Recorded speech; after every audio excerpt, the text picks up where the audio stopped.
On this week's episode of the EuroLeague Fantasy Challenge podcast, we'll prepare you for round 12, and we have the return of Sasha's Corner.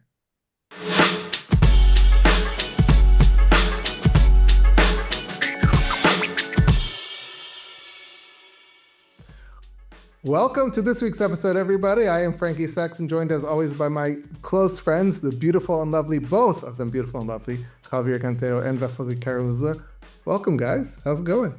Nice haircut, Frankie. Thank you. I think I had the same haircut last week, though. It took you about 10 episodes to have a great intro saying we're both your close friends and lovely. So we're better now. Yes, but this episode, I think for now at least, Javi and I, we really need to stick together because pretty soon we're going to be overwhelmed. We'll become the minority when this becomes a podcast of people speaking Greek about us. Oh, yeah. Maybe we can have secrets. All right. Well, let's start with the private league. Who are the winners, Vasiliki? Well, we have two. Thomas Agrakalis was the round 10 winner with 223.5 points, and Phoebos Marneros was the winner for round 11 with 203.4, which was great because that was definitely a low-scoring round. I don't even want to speak about how low-scoring the round was for some of us. You should. Okay, I was going to do this later, but I'll do this now. I want to say this. I want to say this much. Phoebos beat everybody by 14 points, which is a lot. Yes. Congratulations to him. I need to apologize to you, Vasiliki, to you, Javi, to all our listeners, to all the people of Europe, to all the people of North and South America, of Asia, of even Antarctica, of the entire world. Last episode was awful from my and as the game started, I realized I said such foolish things. I can add 2 and 2 and get to 4. Somehow I didn't say, oh, Boogie also isn't playing well, but Alexa Vermer's coming back. Maybe he'll play fewer minutes. I made so many things that are the things I speak about all the time. I say, don't do these things, and then I did them. So I got punished by the fantasy gods with my worst week ever, and I want to apologize for everybody for just a poor fantasy week, and I promise to do better. Your superstars and everybody watching can forgive you, Frankie. We all have bad weeks. Some of my superstars stabbed me in the back, but it's also good to be humble for at least for you for once. I mean, it's cool. Yes, I am. I have been humbled, and I hope that I can find my cockiness soon, but I don't have it yet. Okay, well, let's go. We have news. We have a lot of news. So some of it's good news, some of it's not good news. Let's start with, I think the biggest news right now is that Shane Larkin could miss up to 8 weeks, and that creates a void in the FS backcourt, which is already missing Radi Dubois and PJ Dozier. What do you make of that, and how do you adjust? Well, they also are 2 Franco players down. They are without Papagiannis and without Poirier. So there's a lot of opportunities everywhere when it comes to FS and Fantasy Challenge. Well, it's hard to say, but I guess Isaiah Cordinier and Nick Weiler-Babb especially are really, good options right now. Would you like one or the other, Vasiliki? I had Nick Weiler-Babb on my team, and I sold him now that we have a limited trade, but I think I like Cordinier more. Both of these guys are good options because both can do a lot more than just scoring. They can produce assists, they can get rebounds. So fantasy-wise, they're good players. Cordinier really stepped up after Larkin went down in the game against Bayern, and I think he will continue the same trajectory. So I like him a lot. I think that when I look at it, that Weiler-Babb has a higher floor because of the assist, ball in his hands. He'll do more things that make sure that he won't have a low number. But I think, and we saw this in the last game, that Cordinier has the higher ceiling. He scored, I think, 29 points. He was the MVP of the round. Yeah. Right. So it depends upon what you're looking for. There's more risk involved in Cordinier. It depends upon how you feel, but they're both good options. And I wouldn't rule out, based on how things look, for I'm always big on that cheap player at the end of your bench. And Seamus Hazer has, I believe, 4.3 credits, and he will probably find himself with a little bit more minutes, I would guess. So if you're rebuilding and Adam Atamda is the guy who we've believed in for a while, and his role has diminished, you need somebody else cheap, then I think you might want to consider him. I think Frankie is talking about himself because he was a big believer of Adam Atamna. I mean, I'm talking to all the actual EuroLeague coaches who play around with the minutes and don't give us the consistency we need to build our fantasy teams. Don't you know what's important? I'm so happy that it's not me doing the trash talking this time. It's cool. It's cool. I just have to accept it. I just have All to right. accept it. This is my punishment. Well, in other news, Tyreek Jones of Partizan Mostarvet Belgrade was out against Asvel, and it's not clear his injury situation. He had some abdominal pain. He missed the game. We're recording this on a Monday. We don't know if he'll play in the Adriatic League, but it looks like he could miss sometimes. The good news for Partizan, though, is that Jabari Parker is back. He has some personal issues. He had to travel to America. He will be back for the game against Fenerbahce. But this opens an opportunity for Pokusevski. I mean, he played well with and without Tyreek Jones. But what do you think? I have to say I bought the player, so I'm a little bit biased. So what do you guys think?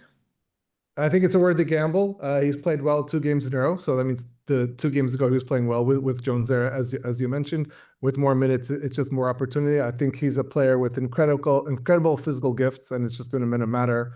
And he's still quite young, so the minutes give him opportunity. I like it. What do you think, Vasiliki? I'm not exactly sure what to make out of the Pokusevski situation in Partizan, because 3 rounds ago he didn't even play against Olympiacos, and then he had the really great game against Monaco. So I'm not sure what am I getting if I have him on my team. So for now, I'm staying away. I have to echo you. When I was building my teams, I felt like that with every single player. I've lost so much confidence. I don't know I'm getting it all.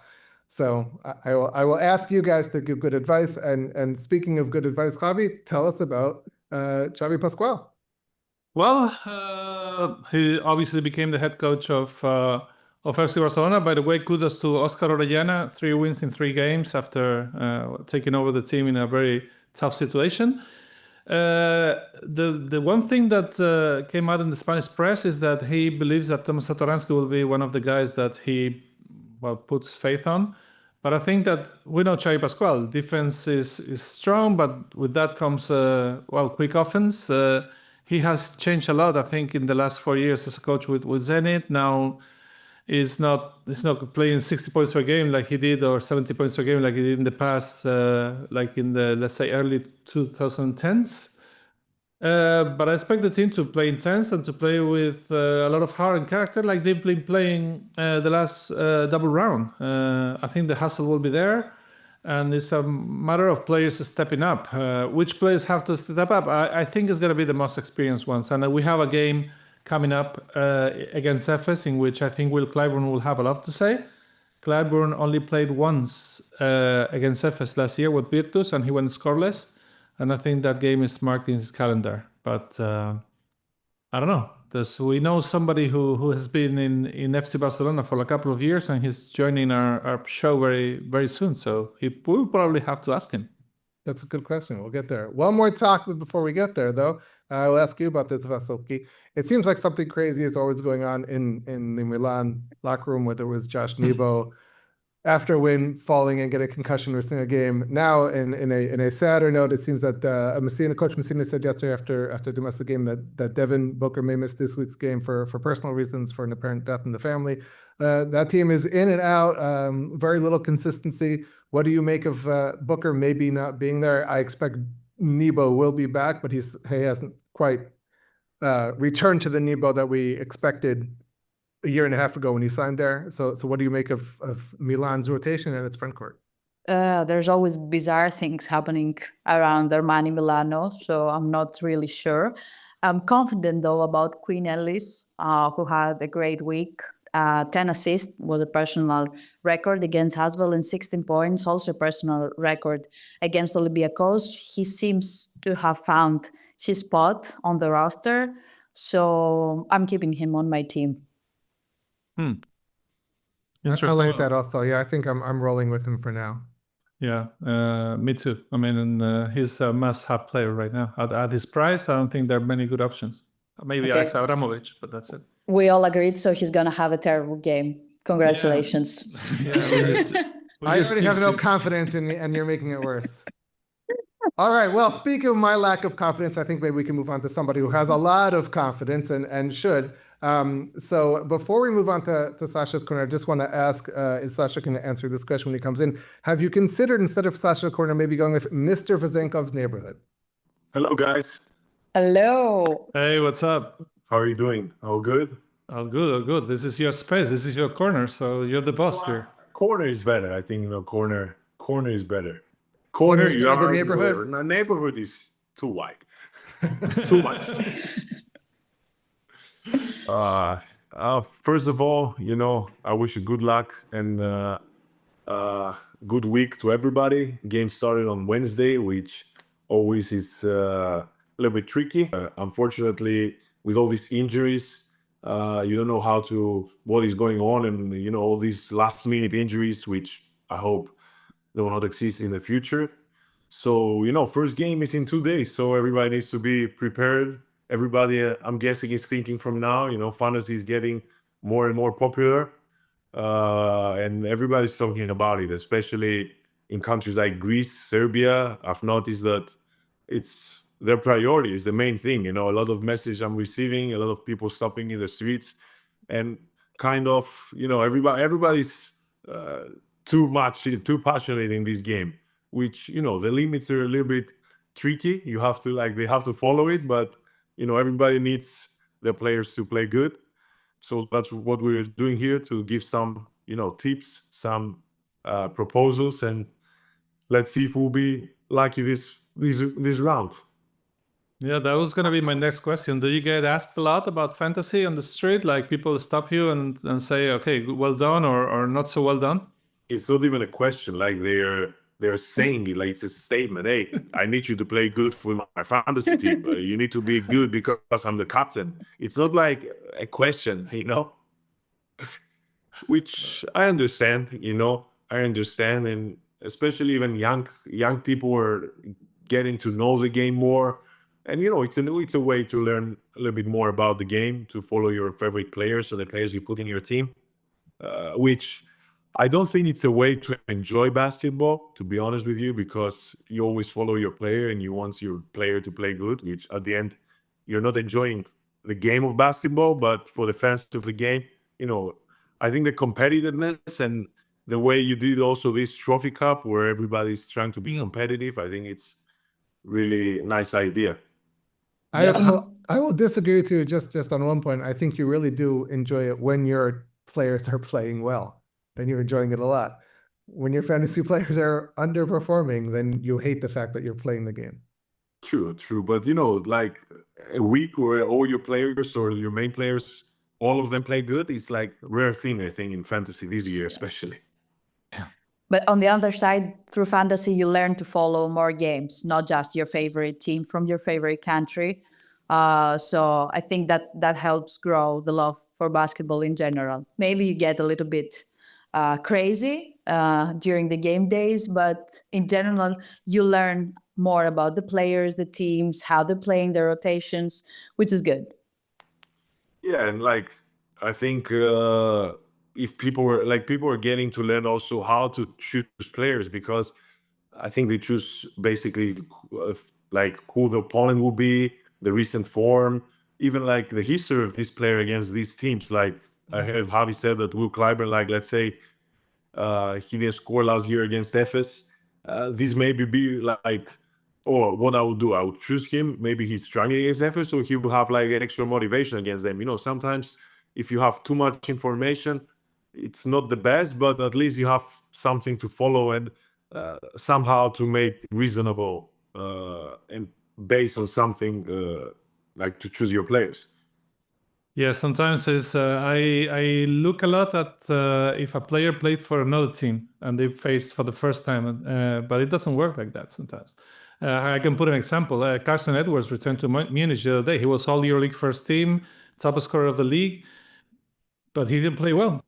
And I stayed away this time, but the first thing when the calendar came out, the first game I looked for it is okay for fantasy this week. I'm gonna buy Carson Edwards for sure, but in the end he didn't play well. So it's sometimes what you think it works, it goes the other way. It goes totally wrong. Let's be honest. Sometimes it's just pure luck. Yeah. Yes. I'm so glad that you 100%. say that. Now I just feel that my last week was just unlucky and not that I was a fool. So thank you. Yeah, sometimes. I said sometimes, not always, but sometimes. Well, I have another question, Sasha. Are you playing Sasha in the game? Like, do you have number 14 of Olympiacos in your team? No, I'm saying no teammates, no myself, no opponents, nothing to do with our game. Our game is different. Okay. It's just basketball, I don't wanna. It's different things. Other games for fun, yeah, but like opponents, teammates, and myself, no. Okay. Okay, let's hear a few tips from you because this is unlimited trades, and I think a lot of people will look to change their teams a lot. Unlimited trades always it's tough because you have the option to change your whole team. And for me, in these cases, you have to look a little bit forward because not just like concentrated in the next game or next two games, because this team you will carry it like until the next unlimited trade. So you can risk with 1-2 players that you think that they'll play good, but you have to have your core as usual. So you have to keep going with this. So and especially now, I check a little bit the schedules. The first tip I give and the first pick I think players will have to consider is Mike James. First of all, playing on Wednesday gives you the chance to differentiate from everybody else, gives you the opportunity to play in 3 days, tier 1, 2, and 3. And then his next 3 games, he plays, I think, 3 games at home against Paris, Efes, and Fener, which at home, they will need these wins, and he's the main guy of his team. So I think we can start with him. And then for a second guard, I think Isaiah Cordier, as you said, with Efes, shorting Larkin, Dozier. He will step up. He was MVP of the previous round, and he will take more responsibilities. Nick Weiler-Bob is also an option, but I'll stick with Isaiah Cordier. Then for the forwards, I think TLC, Luau Cabarro, it's has to be an option, has to be in your team, because he's showing consistency during, even his team is not performing like so well, he's showing consistency. And the second guy who for me is, you put him in and you forget to like change him, is Ercan Osmani. A player who is playing a lot, playing 2 positions, coach is trusting him a lot. So I think he has to be in all the teams in fantasy. So he has to be Also the some next tips Sasha Vezenkov. Yeah, all some tips that are a little bit more risky and depends on the injuries also. Like if in Red Star, if Chima Moneki is back, Samuel Jalea playing against Valencia, I think we can consider it, but this is like, you have to know the information, who be injured, who not. So it's a little bit more like risky. And for the big man, I'll give to the Greek fans 1 and 1. I said no teammates, but I'm saying for all the rest players in the game, I think for the big men, there are only 2 options for me, and maybe for the rest of the year, but I'll say for the next 2 weeks. And it's 1 and 1. It's Nikola Milutinov and Kenneth Faried. I think both of them, and then you forget about your center positions. They produce, they play well, they're consistent, they help the team in a lot of aspects. And for me, those 2 are must-have in all your teams. Nice. I think we all bought most of them this week because of the unlimited trades. But yeah, it's interesting. Milutinov and Faried. That's a lot of money, though. Yeah. And about coach, then it depends on the strategy. If you want a coach like with a lot of money, you can go with Ergin Ataman or Vasilis Panoulis. And if you want a risk, but for me, it's not so much risk because of home, they're a totally different team, is Virtus Bologna and Duško Ivanovic. At home, they made big victories against Monaco, against Real Madrid, against Efes. So at home, they're pretty solid. And against Maccabi, who they didn't show at the away games their best face, I think it's worth it. Well, There's a handful of very expensive players there, right? It may be hard for everyone to get all those guys in your team. So how would you rank them if of all the players you mentioned, who is the one guy that people should put down first when they're building their team? I know it's a little bit more expensive than if you want to go like a little bit more budget players. Traore from Asvel, also he's playing really, really good. Ellis, as you said, from Milan. But I think from now, like all the players have a little bit more budget at the beginning of the season, so you can spend a little bit money. But for me, the two centers, because center position is you have only two players. It's not like you can make a lot. That's how the game is. One of them has to perform well. So for me, in center position, you have to spend the most money and to try to be. And Panathinaikos has 3 games at home. We know that Faried likes the energy. So at 3 games at home, with their 2 out, like Omer Yurtseven and Vishal Hope's out, he will be the main guy, and he will be performing. And then Nikola, I will not say because my friend, the best center EuroLeague. Just it's expensive, but if you want to perform good, you have to spend your money. So sometimes you have to pay for quality. Yeah. yeah. I have a question. Sasha, how do you feel about having 2 main players from the same team on your fantasy team? I mean, like, for instance, now I have you and Milutinov, and from Panathinaikos, I was thinking about Slukas and Faried, but I think that's a little bit too much. So that's why I'm a little bit hesitant.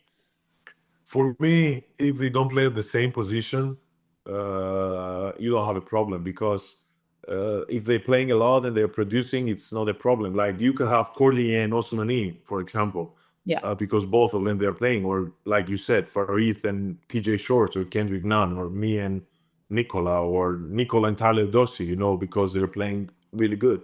Well, I know you have practice to get back to, so I want to thank you for joining us and for those tips. And I want to tell everybody you should probably pay much more attention to his tips than to mine.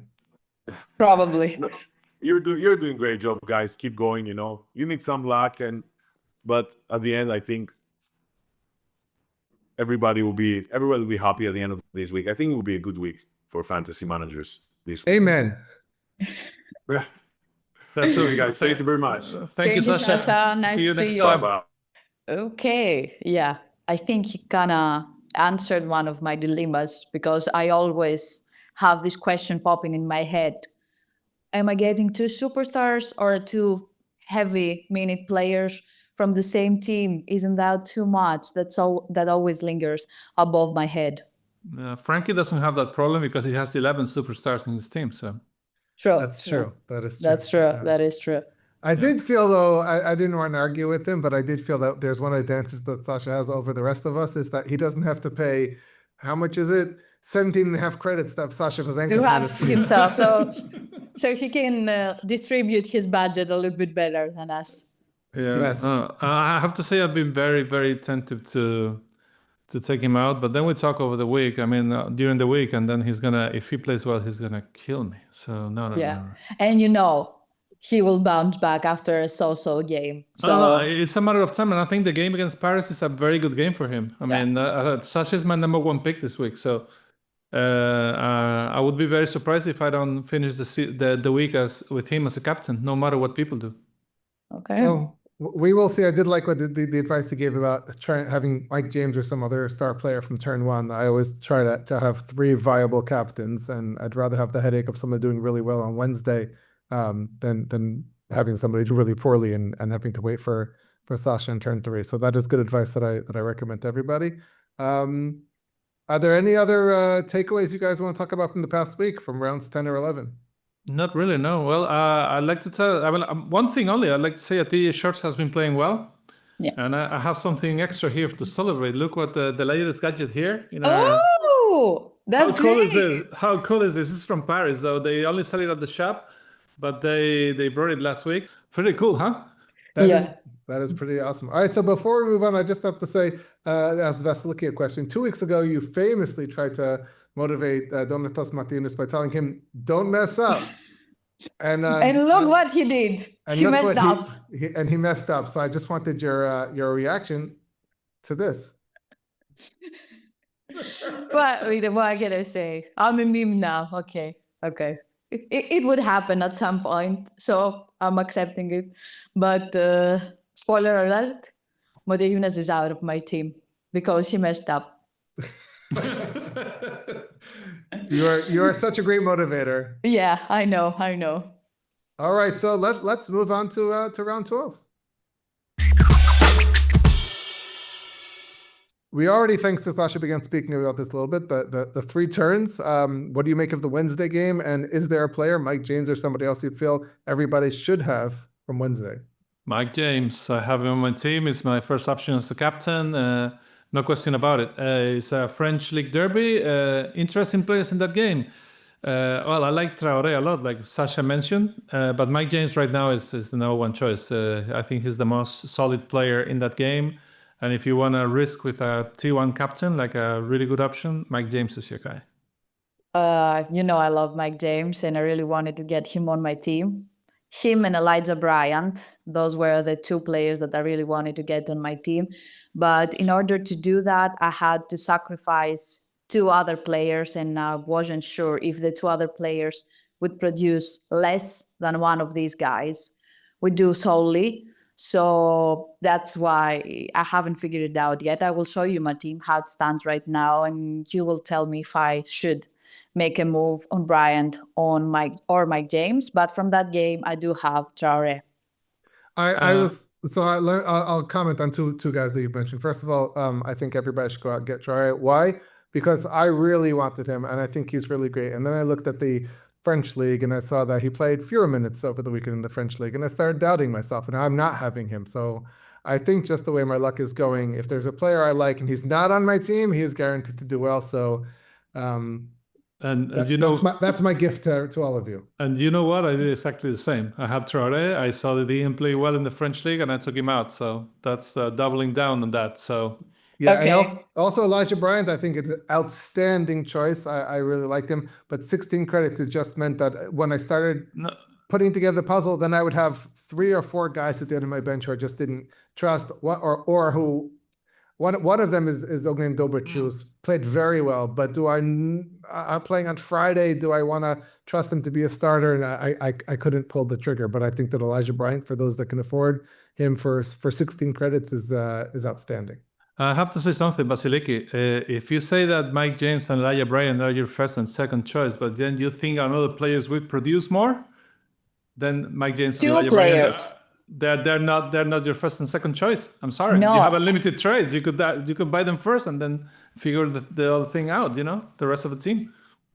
Yeah. So by definition, the definition is contradictory. You know what I'm saying? No, it's not easy to buy them because you have a limited trades. Because I already have Vezenkov and Milutinov who are taking a lot of my credits, and I didn't want to sell neither of these guys. Then these are the two choices. Vezenkov and Milutinov are your number 1 and 2 guys. That's what I'm talking about. You don't get it. I said I wanted to get one of these guys as my guards, but I couldn't figure out the math because I had to sacrifice 2 players in order to get one, because I couldn't sell one and get one of these because I already had some other superstars. I need to now see this team that you're talking about. Okay. Can I go first, please? I've been waiting patiently for Vasiliki's team, but yes, Javi, you can go first. Yes. Please, because I can show you that you can have Vezenkov, you can have Milutinov, and you can have Mike James and still have a competitive team around them. All right? Okay, let's see.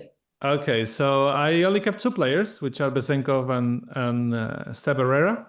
I bought Kenneth Faried at center. I got Quinn Ellis and Alexa Abramovich plus Ognin Dobric. These are my 3 guards around James. I have Pokusevski and I have Raymond as the last guy on the bench, and Spanulis as head coach. With all that, I managed to get Vezenkov and Milutinov and Mike James. So the strategy is to go with Mike James as first turn captain, Kenneth Faried or Abramovich, but probably Kenneth Faried as number 2 captain, and Vezenkov, which I think he's going to play a fantastic game against Paris in turn 3. So that's my team. I mean, you can afford the 3 of them. Yeah, okay. You can, and I had pondered a team like that, but you're really banking on then getting some real contribution from a bunch of guys who are less than 7 credits. 4 guys, in fact. And if you have any starter who has a poor game, then you need to be competitive. You need Pokovetsky or Seb Herrera or Dobrich or somebody else to really do that. And I maybe it's confidence after last week, but I just don't have it. I want to, before we start, I'd like to say that I'll pull out that Vasiliki is back to leading out of the 3 of us, because she in the last round had a respectable 137 credits. Very respectable. Thank you. Javi had 99 credits, and there might be times where I might have made fun of him for not getting to 100, except I didn't even get to 80. So I cannot make fun of anybody. Right now you have to stay quiet. But let's see Vasiliki's team. I want to see what's going on. Yeah. First, I wanted to say that I wouldn't be very sure about Pokusevski and Rayman. Okay. But the rest I liked. I did 5 trades. One of them is my coach's. I went with Spanoulis instead of Obradovic because it's a Wednesday game. It's a derby game. Monaco lost 2 games in the previous rounds, the double week. So I think they will bounce back right now. And sort of the Oswald rule, even though it hurt me last week with Obradovic. Anyways. And I went to get Kostas Loukas, Armel Traore, Samadurov for the end of my bench instead of Kalaitzakis. And instead of Faried, because I figured that most people will go there, I went with Jan Vesely because Barcelona is playing against Efes. They are not really very strong at the center position right now with all the injuries. So I thought also that Vasily is not going to be bought by a lot of players, so maybe he can be a difference maker. That's the only reason I didn't go with Faried, because Faried was 0.6 credits less than Vasily. So I kept Vezenkov, I kept Avramovic, who I had from last week, Ellis, Herrera, and Larkin.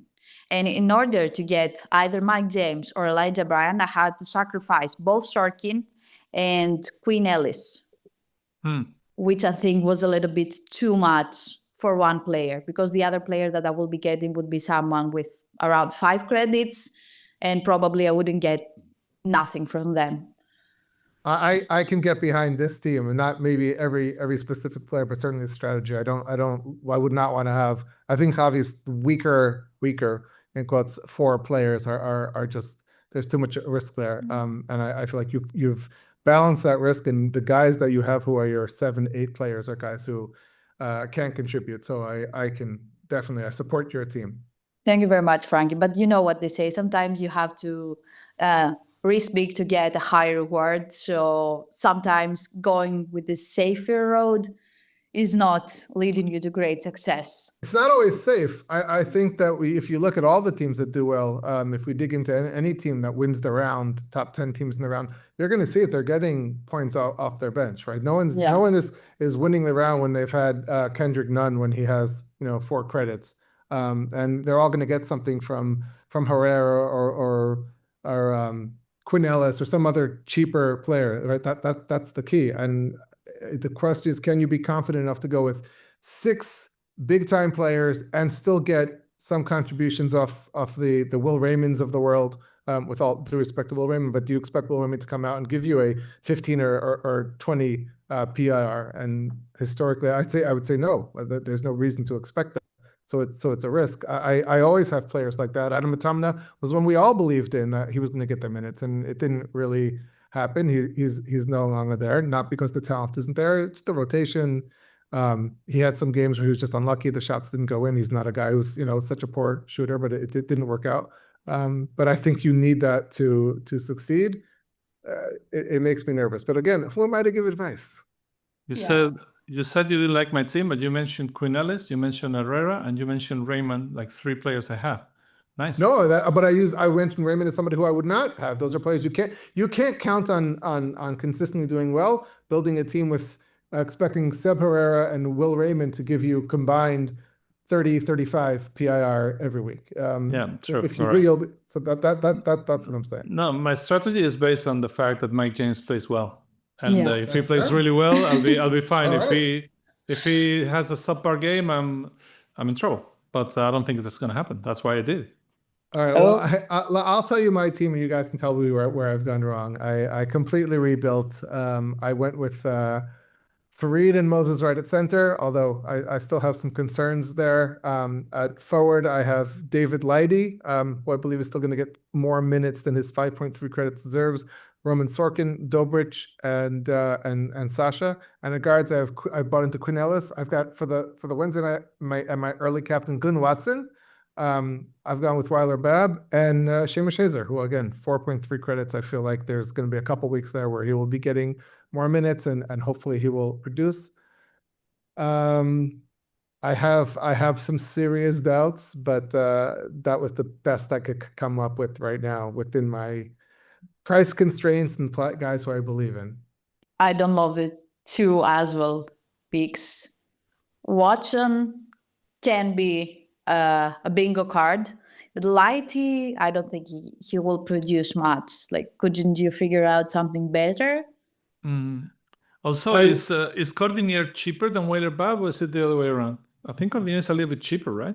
How do Yes. why did you go with Weiler Babb instead of Cordinier? Just asking, eh? I mean, Because I believe I said this earlier on the show when we first spoke about the Larkin injury. I just believe he's got a higher floor. This question of higher floor, higher ceiling. I just feel that he's going to have a more consistent, prominent role, whereas Cordinier will get to have a prominent role in terms of his defense and his contribution. But I don't know if he's going to be able to, if he's going to have that carry that offensive role. And I feel that if Weiler Babb is not scoring, he will contribute in other ways to make sure that he's giving me a guaranteed floor. And that's why. But I think you can go either way, right? It depends what you're looking for in your team.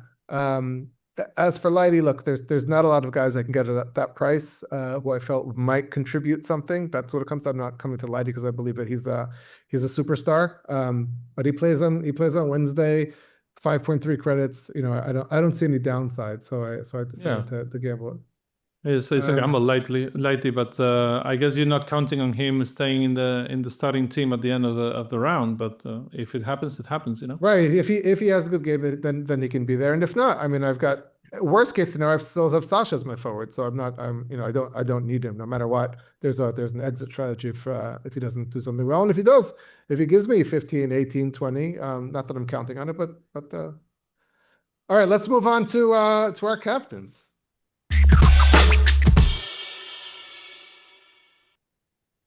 Before that, no one has ever said, worst case scenario, I have Sasha Vezenkov. Like, what? It doesn't even make sense. How can that be the worst case scenario? That's the best case scenario. No, I'm saying the worst case scenario for forward. The best case scenario is that all the forwards that play before Friday give me 30 PIR each, right? I think what he meant is everything goes wrong in turns 1 and 2, then Vezenkov is there. Yes. He's like a fantasy parachute. He always plays last and he's like waiting there exactly just to save us all. It's the way it goes. Him and Milutinov both. That's going to be the new meme. Sasha as a parachute. That's right. Please make it happen, please. I'm begging you. All right, I will go first with my captains, so then you guys can give wiser options. Glenn Watson for turn 1. Like I said, he's got a big role. He's not too expensive. He's playing Wednesday, so there's no downside. Moses Wright for turn 2. And then we all have our Sasha parachute for turn 3. Yes. I have to say, I like what Vasiliki said. I like Vesely over Moses Wright, but it's just me. And that could free some credits to use somewhere else. But just giving you an idea. How much is Moses? 12 point something. Okay. Yeah. All right. So my captains. I have Mike James, like I said, in turn 1. Fantastic option. I think the best player available in turn 1. I have Kenneth Faried in turn 2 because I'm saving the heavy hitters for turn 3. And of course, the biggest of them all is Sasha Vezenkov, number 3. He'll be fine. Like I said, I would be very surprised if I don't choose him anyway. Yeah. Now that we're talking about captains, do you remember the previous episode that I said I will put Milutinov over Sasha? Mm-hmm. That would be great. But I forgot to change my captain. And I went with Lyles, who had 24, which is not bad. It's good. But Milutinov had 31.9. So I lost around 12 credits that I could have more. And I was so bummed that I had, in my mind, made the right choice, but I didn't trade my captains. Like, I can text you on Thursday to remind you to trade. yes, please, please, please. Okay. There is nothing compared to what happened in the EuroCup Fantasy Challenge that I forgot to make the 1-2 trades, and I That's lost the around. worst. No, but I lost like 80 points, and I would have won the round. So, by the way, he's still leading, Frankie, the EuroCup Fantasy Challenge. Wow. So, Congrats. Thank you. Which proves that I know something. Something, at least something. Yeah. At least something. So All right. for this week, I will go with Traore, the only player that I have playing on turn 1. Okay. Costas Lucas for turn 2, which he has been amazing lately, guys. Like, amazing. He has 56 assists and only 8 turnovers, which is 0.7 per game in 11 rounds. And he makes so many decisions on Panathinaikos game, and he rarely makes a turnover, which is amazing. And last but definitely not least, Sasha Vezenkov, who is our new parachute. We don't call him president anymore. It's parachute. That's right. All right, let's do the coaches then. Do we all have Spanoulis or what? Yep. Yes, Okay. absolutely. That was It's easy. not just like Vasiliki said. It's not just the Asbel rule that looks like it's. But Asbel won the other day, and they also won in the French league, so they're in good momentum. I just think that there's no way that Monaco will lose that game after recent losses. They have to bounce back, and that's why I got Spanoulis. Also, the price is very competitive. Like if you want to get Bartzokas, it's like 1.7 crates more than that. So that's why. Yeah, I can't say I feel all in on Spanoulis. There's no risk here. But there was nobody that I felt 100% was going to do better. And the guys who were in the same boat, who I liked, were a lot more expensive. So Spanoulis, cheaper and some level of confidence. So I'm going there. Nothing to add. Like, you said it all. Yeah. All right. So now it's time for my favorite part of the show. You The guys remember what that future is? gets rewarded. Yeah, That's right. Let's And go. I want to remind everybody, send us your favorite comments, your questions, everything. And I can't wait to see. We've got 2 more weeks to go, but who's going to get the prize for November? So first, I guess I'm going first. My question is from Ivan Popovich. Hey, Ivan. Hi, guys. Do you plan to make EuroCup Fantasy Challenge podcast in some point of time? Wow. Wow, that's a good one. That is a good one. I would love that. You would have to show your team, and that's what I want to see, because I've been writing the Fantasy Tips article for the last 4 weeks just to protect you. So please lose the leadership. I mean, it's time for you to get back to work and do. If they want to do a EuroCup Fantasy Challenge podcast, I will reveal my team every week. Okay, good. That would be mandatory. Don't say it like you will be doing us a favor. I have to say, That's how it it works. I only have one team. It's not like I would have a team for the show, and like some other people who might have a team for the show. And let's say that Fantasy has over 400,000 teams at the EuroLeague Fantasy Challenge, and the EuroCup game has 30,000 games. So we can put that many resources. If the EuroCup game gets more popular, why not? We can ask. We have to give the people what they want. Yeah, exactly. And I think the people want the EuroCup Fantasy Challenge podcast. I think it would, that's why we now have 400,000 people, because we don't have the podcast. I think it's the chicken and the egg here. You go tell the bosses then. All The right. leaders, all right? Vasiliki, here's the Yes. question for you. I believe it may come from Greece because it's from Sotiris Charitos. You think I got that right? Charitos, most Charitos. probably, but Okay. Sotiris is good. My bold prediction is that Panathinaikos will have the most disappointing season out of all teams finishing outside the top 6 and will not make the Final Four. Okay. Not making the Final Four would definitely be disappointing if it is to happen, because the Final Four is taking place in Panathinaikos' home arena. That will be a bummer for the Green fans for sure. Finishing outside of the top 6, it's a little bit bold, I think, but it wouldn't be catastrophic. We've seen teams without home court advantage advancing to the Final Four. I think it's too early to say, but I wouldn't bet my money on that prediction. It's way too bold. Yeah, we're 11 rounds in, and I believe that all of us predicted after 11 rounds that the co-leaders would be Hapoel and Red Star, right? Of course. Right. So it's so there's so much left to play. Things will change, and what you have to like about Panathinaikos, if you're a Panathinaikos fan, is all the injured talent they have, all the guys that will be back, all the guys like TJ Shorts who's suddenly playing well.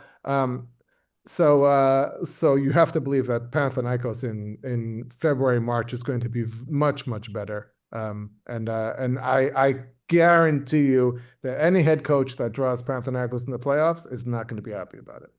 For sure. All right, Javi, you ready for yours? Yes, please. This is from your namesake, Javier de Miguel. Okay. I'm watching the episode. Yeah, well, sorry, Javier de Miguel. That means Javier of Michael. Yeah, exactly. I'm watching the episode for round 10 while we are on day 2. Nice one, by the way. Oy vey. I've just seen that Frankie chose Boogie Ellis as his new superstar. Just when I spent 9.8 credits for 0 value and a minus 0.4 value for next week. As I try to avoid Frankie's jinx, my strategy, which I'll share with everybody, is to watch the episodes before the round begins, not after, in order to avoid these kinds of problems with your roster. I think that's kind of the point, to watch the episodes before the round. Right, exactly. We try to give good advice. Sometimes we do, sometimes we don't, Javier. But man, we do our best, and if you follow our if you follow our advice, you're guaranteed to have a good team. Like most of the time, sometimes we don't get it right, but we usually do. Javier, if you're watching, then you've already seen earlier in the show. I fell on my sword. I apologize to everybody. Yeah. It was a bad week. I can only hope that things will get better. We all have bad days at work. It happens. Like, It's a we're not marathon. magicians, and we can't predict who's gonna play, how much they're gonna play, and if they're gonna be great. Yeah, if We are talking about facts. If we could predict the results, we'd probably have another job, like make a lot of more money. So No, we will be millionaires. We wouldn't even have a job. There is one magician who plays the fancy challenge that Javi and I know, and that's Teodosic. But that's a different kind of magician. All right, so guys, remember, scan the QR code, which is now on the screen. Send us your questions, bold predictions, EuroLeague stories, strategies, even shots at me. It's fine. I can handle it. I'm wearing my big boy pants. So please, and we'll have we're giving out prizes. So sign in now and get EuroLeague prize at the end of the month, and I'm looking forward to announcing our prizes. Before we sign off, I believe that Javi, you wanna send a shout out to a Virtus Bologna player. yeah, shout out to Karin Jallo. I went to Bologna with my wife as an anniversary trip this weekend, and I met him down the street, and he was so nice to me. He remembered me from Media Day, and we talked about his dunk in Palau Blaugrana. Funny that we were in the same city, but not at the same game the day before we met, and then we met in Bologna. And he was really nice to us. So I want to wish him luck and have a great season and get a lot of wins. What I liked is that, he said, I had a great dunk, but we lost the game, and that's what matters. And that shows how competitive he is. So, like I said, good luck, Karim. See you very soon, I hope. And happy anniversary. Thanks. Happy anniversay. Is your big anniversary trip. You seem surprised that he would be nice to you. Why wouldn't he be nice to you? I don't know. But not everybody has to be nice all the time, and he was super, super nice. And I gave him a tip of a restaurant tip to go to Bologna, which should be the other way around. He lives there, right? Well, he's new there. He's new there. Great. Well, good to know. Thank you guys for joining us this week. Thanks to Sasha for stopping for Sasha's Corner. As always, Javi and I will be commenting on any questions or comments you leave on the YouTube page, so please do so. We love growing the community. Like the show, share the show, subscribe to the show, let everybody know, and welcome to our community. And we will see you guys here next Monday. Thanks, everybody. Bye.